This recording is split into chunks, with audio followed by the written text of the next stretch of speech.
Hi hello అండి, welcome to my channel.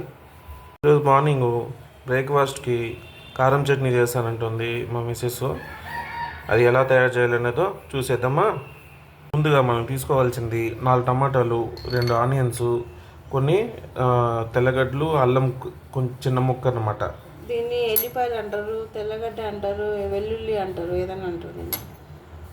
ఒక్కొక్క ప్రాంతంలో ఒక్కొక్క పేరు ఉంటుంది, అంటే ఒక్కొక్క ఊర్లో ప్రాంతమైన ఊరన్న ఒకటి. ముందుగా ఆనియన్ మనము ముక్కలుగా కట్ చేసుకోవాలి. మీడియం సైజులో కట్ చేసుకుంటే బాగుంటుంది అనమాట. కట్ చేసిన ముక్కలు మిక్సీలో వేసుకోవాలి. టమాటా కూడా ఈ విధంగా కట్ చేసుకోవాలి.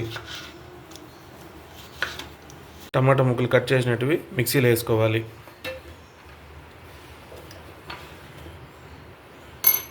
ఇందులోనే 6 వెల్లుల్లి వేసుకోవాలి. అలాగే అల్లం ముక్క వేసేసేవాలి. ఇందులోనే కారపొడి 1 స్పూన్ వేసుకోవాలి. చింతపండు కొంచెం వేసుకోవాలి. సాల్ట్ తగినంత వేసుకోవాలి. దీనికి మూత వేసేసుకొని మిక్సీ పట్టేసేవాలి.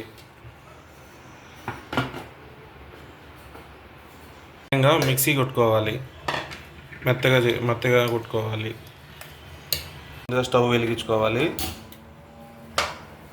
కడాయి పెట్టుకోవాలి. తాగిన తర్వాత కొంచెం ఆయిల్ పోసుకోవాలి. వేడెక్కిన తర్వాత ఆవాలు జీలకర్ర వేసుకోవాలి. ఆవాలు జీలకర్ర వేగిన తర్వాత 2 ఎండుమిర్చి వేసుకోవాలి. అలాగే కొద్దిగా కరివేపాకు వేసుకోవాలి. కొంచెం ఇంగువ వేసుకోవాలి. పసుపు కొంచెం అటు ఇటు తిప్పుకోవాలి.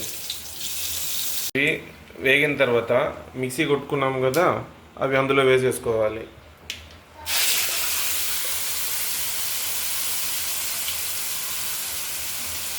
దాన్ని బాగా కలపాలి. అలా కలుపుకున్నామంటే బాగుంటుంది. ఇప్పుడు 2 నిమిషాలు మూతేద్దాం. మూత తీసుకొని చూసేసి ఒకసారి బాగా కలపాలి. కొంచెం పచ్చివాసన పోయినాక పెట్టుకోవాలండి. ఇది మనకి టమాటా పచ్చివాసన వస్తుంది కదా, అది పోయేదాకా బాగా కలుపుకోవాలి, ఉడికించుకోవాలి. పోయిన తర్వాత గ్యాస్ ఆఫ్ చేసుకోవాలి అండి. వెరీ సింపుల్ కారం చట్నీ అండి. ఇది మనకు దోశకి కానీ ఇడ్లీకి కానీ చాలా బాగుంటుంది. అలాగే మన ఛానల్ వీడియో మీకు నచ్చినట్టయితే లైక్ చేయండి, షేర్ చేయండి, కామెంట్ చేయండి, అలాగే సబ్స్క్రైబ్ చేసుకోండి. అలాగే గంట సింబల్ గట్టి కొట్టేసేయండి ఒకసారి.